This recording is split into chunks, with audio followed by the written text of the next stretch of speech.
Saham perusahaan sempat dibuka pada harga $52, naik 30% sebelum akhirnya ditutup di level $46 per saham. Klarna berkembang pesat dengan 93 juta pengguna aktif di 26 negara dan transaksi senilai $105 miliar Amerika Serikat pada tahun lalu.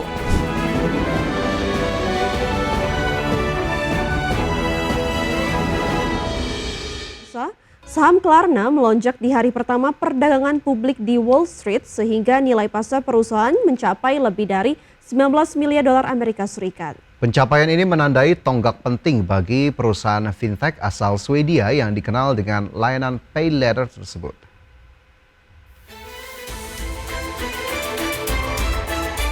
Klarna berhasil mengumpulkan dana $1,37 miliar Amerika dari penawaran umum perdana dengan harga IPO $40 per saham. Saham perusahaan sempat dibuka pada harga $52, naik 30% sebelum akhirnya ditutup di level $46 per saham. Meski lebih rendah dibandingkan puncak valuasi tahun 2021, debut IPO ini tetap menjadi sinyal kepercayaan pasar pada prospek bisnis Klarna. Didirikan pada 2005, Klarna berkembang pesat dengan 93 juta pengguna aktif di 26 negara dan transaksi senilai $105 miliar Amerika Serikat pada tahun lalu. Di Swedia, lebih dari 80% orang dewasa menggunakan layanan ini, sementara di Amerika Serikat perusahaan masih menghadapi biaya tinggi dan profitabilitas yang menurun. Tahun lalu, Klarna melaporkan pendapatan $2,8 miliar Amerika Serikat, naik 24%, namun tetap mencatat kerugian $52 juta pada kuartal kedua 2025. Meski model bisnis pay later memunculkan kekhawatiran tentang resiko konsumtif, investor menilai Klarna lebih sebagai perusahaan pembayaran dibanding pemberi pinjaman. Adapun CEO Sebastian Siemiatkowski menegaskan IPO ini menjadi bahan bakar untuk memperluas pasar global perusahaan. Klarna kini bersaing ketat dengan bank tradisional dan penyedia kartu kredit sekaligus memperkuat posisinya sebagai pemain besar fintech internasional. Berbagi sumber, IDEX Channel. Pemirsa, Badan Legislatif California menyetujui rencana pendanaan tambahan senilai $20 miliar untuk proyek kereta cepat negara bagian tersebut. Dana ini akan digunakan untuk menyelesaikan bagian awal Central Valley dan mempercepat koneksi menuju San Francisco serta Los Angeles. Badan Legislatif California menyetujui rencana pendanaan tambahan senilai $20 miliar Amerika untuk proyek kereta cepat negara bagian tersebut. Pendanaan baru ini menjadi komitmen terbesar sejak proyek pertama kali disetujui lewat obligasi $10 miliar Amerika pada 2008. Dana akan diperoleh dari program Cap and Trade hingga 2045 dengan alokasi $1 miliar Amerika per tahun bagi proyek kereta cepat selama 2 dekade ke depan. Langkah ini juga dilakukan di tengah gugatan California terhadap pemerintahan Trump terkait penarikan dana federal senilai $4 miliar Amerika Serikat. Hingga kini biaya pembangunan sistem kereta cepat telah melonjak menjadi lebih dari $100 miliar Amerika, 3 kali lipat dari perkiraan awal. Jadwal konstruksi pun diperpanjang, namun pekerjaan fase pertama sepanjang 171 mil di Central Valley disebut semakin ekstensif dan dipercepat dalam beberapa tahun terakhir. CEO proyek Ian Cowdery menyebut pendanaan ini akan menciptakan lapangan kerja, mengurangi polusi serta menghubungkan komunitas di seluruh negara bagian. Cowdery menambahkan pendanaan baru ini menutup seluruh kesenjangan biaya di segmen awal sekaligus membuka peluang investasi publik swasta yang lebih luas. Adapun rencana bisnis terbaru juga mencakup pemanfaatan aset otoritas seperti penyediaan lahan untuk pusat data, pemasangan kabel serat optik hingga pengembangan real estate di kota-kota sepanjang jalur kereta.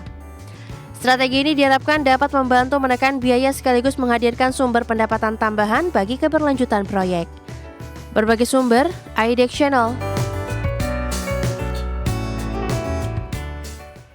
Ya, setelah pasar SUV hybrid semakin kompetitif, BYD menghadirkan produk terbarunya yang menawarkan kombinasi kemewahan dan juga teknologi canggih. Fangsheng Baotai 7 PHEV diluncurkan sebagai pesaing kuat GWM Tank 300, membawa inovasi mesin hybrid, desain modern, serta fitur lengkap yang siap memanjakan para pecinta kendaraan tangguh sekaligus ramah lingkungan. Fangchengbao Tai7 merupakan SUV plug-in hybrid dengan mesin 1,5 turbo dipadukan motor listrik menghasilkan tenaga gabungan hingga 493 tenaga kuda. Mobil ini dilengkapi baterai berkapasitas 30 kWh dengan jangkauan listrik sekitar 120 km, menjadikannya efisien untuk penggunaan harian tanpa emisi. Desainnya mewah dan tangguh, siap menjawab kebutuhan penggemar SUV dengan fitur teknologi terkini. Fangchengbao Tai7 memiliki kabin yang luas dan dilengkapi layar sentuh besar, panel instrumen digital, serta berbagai fitur bantuan pengemudi modern.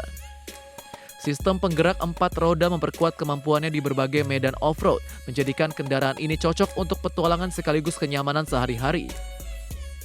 Desain eksterior yang gagah menambah kesan eksklusif dan tangguh. BYD menargetkan Fangchengbao Tai7 sebagai alternatif SUV mewah dan ramah lingkungan yang mampu bersaing dengan GWM Tank 300. Dengan perpaduan performa, efisiensi bahan bakar, dan kenyamanan, model ini memperkuat posisi BYD di pasar SUV hybrid global. Peluncuran ini menandai peningkatan ambisi BYD untuk mengambil pangsa pasar kendaraan premium bertenaga listrik. Berbagai sumber IDX Channel. Raksasa e-commerce China Alibaba mengumumkan rencana penerbitan obligasi konversi tanpa kupon senilai 3,2 miliar dolar Amerika Serikat. Dana segar ini akan digunakan untuk memperluas ekspansi global dan memperkuat layanan komputasi awan perusahaan. Alibaba mengumumkan rencana penerbitan obligasi konversi tanpa kupon senilai 3,2 miliar dolar Amerika Serikat. Alibaba menyebut sekitar 80% dana hasil penerbitan akan dialokasikan untuk pembangunan pusat data, peningkatan teknologi, serta pengembangan layanan cloud. Sementara 20% sisanya digunakan memperkuat kehadiran bisnis e-commerce di pasar internasional dan meningkatkan efisiensi operasional. Obligasi senior tersebut akan jatuh tempo pada 15 September 2032 dengan opsi konversi menjadi saham yang tercatat di Bursa Amerika Serikat. Langkah ini melanjutkan strategi pembiayaan Alibaba lewat instrumen obligasi konversi setelah sebelumnya menggalang 1,5 miliar dolar Amerika Serikat pada Juli dan 5 miliar dolar Amerika Serikat pada Mei tahun lalu. Perusahaan menegaskan kecerdasan buatan menjadi kunci pertumbuhan layanan cloud yang terus mencatatkan peningkatan meski pendapatan total belum memenuhi ekspektasi pasar. CEO Alibaba, Eddie Wu, bahkan mengungkapkan investasi 100 miliar yuan atau setara 14 miliar dolar Amerika Serikat telah digelontorkan tahun lalu untuk riset, infrastruktur AI, dan pengembangan produk baru. Pada hari yang sama, China Pacific Insurance juga mengumumkan penerbitan obligasi konversi tanpa kupon senilai 2 miliar dolar Amerika Serikat di Hong Kong. Pasar modal ekuitas di kawasan tersebut tengah bergairah dengan meningkatnya minat pada obligasi konversi karena menawarkan prospek keuntungan ekuitas sekaligus keamanan pengembalian pokok saat jatuh tempo. Tren ini menunjukkan kepercayaan investor terhadap instrumen alternatif di tengah volatilitas pasar global yang masih tinggi. Berbagai sumber IDX Channel.